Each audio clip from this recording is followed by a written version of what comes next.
বিসমিল্লাহির রহমানির রহিম। আসসালামু আলাইকুম। সবাই কেমন আছেন? যাদের আদরের ছোট্ট সোনামণিরা খেতে চায় না, খেতে অনিচ্ছুক, আমি তাদের জন্য কিছু পরামর্শ নিয়ে আসলাম। আমি 3টি ফাইল দেখাবো আপনাদের। এই 3টি ফাইল আপনার বাচ্চাদের 1 থেকে 1.5 মাস নিয়মিত খাওয়াবেন। আশা করি আপনার বাচ্চারা নিয়মিত খাবে এবং শারীরিক অবস্থা উন্নতি হবে। প্রথম ফাইলটি হলো এনিসল। সুন্দর করে দেখেন, এনিসল। এই ফাইলটি হলো জেসন কোম্পানি। এটির কাজ হচ্ছে পেট ফাঁপা, পেটে গোলযোগ, হজম শক্তি জোর করা।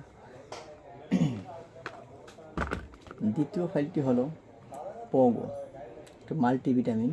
এটা আপনার বাচ্চার মানসিক বিকাশ সহায়তা করব এবং রুচির অভাব দূর করব এবং স্বাস্থ্য ভালো রাখবো। এটি হচ্ছে পগো ফাইল, হেলথ কেয়ার কোম্পানির মধ্যে।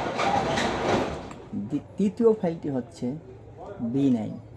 এটি হলো আপনাদের সুপরিচিত কোম্পানি, স্কোয়ার কোম্পানি। এই ফাইলটির কাজ হচ্ছে আপনার বাচ্চার রক্তের ঘাটতি জনিত সমস্যা দূর করবে। এটি একটি ফলিক অ্যাসিড। তার আশা করি এই 3টি ফাইল আপনারা বাজার থেকে ক্রয় করে আপনার বাচ্চারে 1 থেকে 2 মাস খাওয়ান। আশা করি অনেক ফল হবে এবং আপনার বাচ্চার শারীরিক এবং মানসিক অবস্থা উন্নতি হবে। আল্লাহ হাফেজ।